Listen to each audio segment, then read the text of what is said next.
We have a very special guest moderator tonight. Please welcome Steve Austin.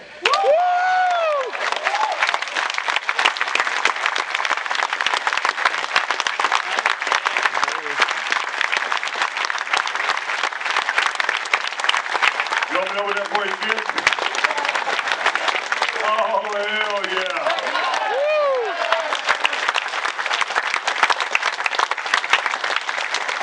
And the executive producer of the film, Chris Bell.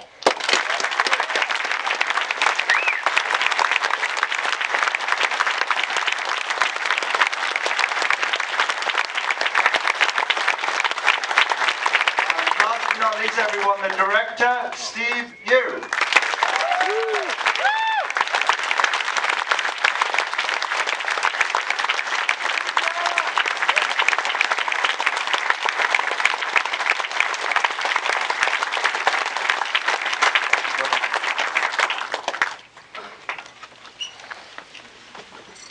All right, let's get the show on the road. This is the second Q&A I've ever moderated in my life, so lots of flexibility in rooms for F-ups and stuff like that. You guys enjoy the movie or what?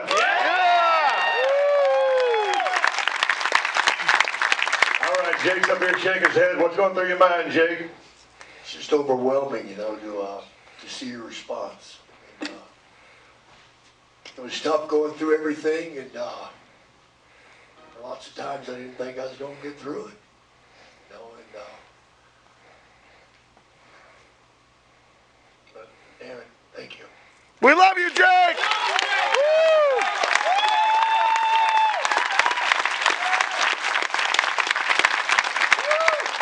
You're laughing and joking before you came out here, and you seem like you're in a real good place. And I saw you about a month ago before I filmed a show down there in Georgia, and you were gracious enough to give me an hour of your day, and you're about to go out on the road.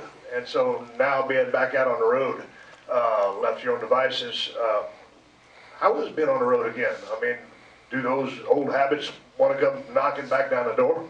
Well, I just don't give it the opportunity, to tell you the truth. I mean, normally I travel with my daughter. She's great for me to travel with because she loves me very much, and you know, I just look at her and it'd be pretty hard for me to screw up that, you know, because we came so far to get our relationship back to where we wanted. And I'm not going to lie to you, I cheat. And when I say I cheat, there's a drug called Antabuse out there. And if you take it, trust me, you will not drink. Because if you do, you will spend about 5 hours throwing up a ball of fire out of your gut and shitting at the same time. And I'm so goddamn stupid, I just had to test it. You know that one scene in the movie? Right. We were waiting for that to happen. They were waiting for me to, man, I wasn't stupid. I spit that son of a bitch out. I might be a drunken addict, but I ain't total fuck up.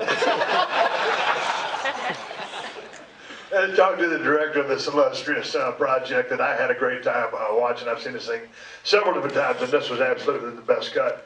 Steve, what were your thoughts when you met Jake? Because he's a very unique individual. He had a lot of unique problems, and a hell of an addiction problem on top of that. And all of a sudden, you get thrown into some of what goes along with the world of professional wrestling, or any other world for that matter. But what were your thoughts? Were you ever afraid that, hey man, shit, we might have bit off more we can chew here?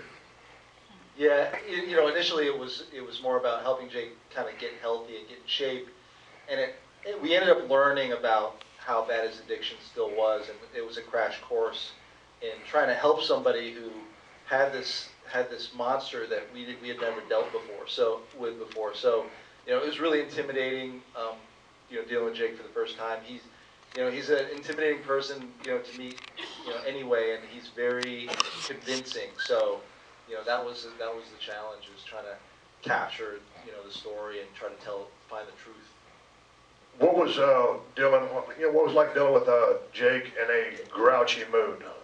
Because I mean, again, he is an intimidating person. You get up on him and he just got that soft voice. But I mean, if he tells you something, he's probably going to do it.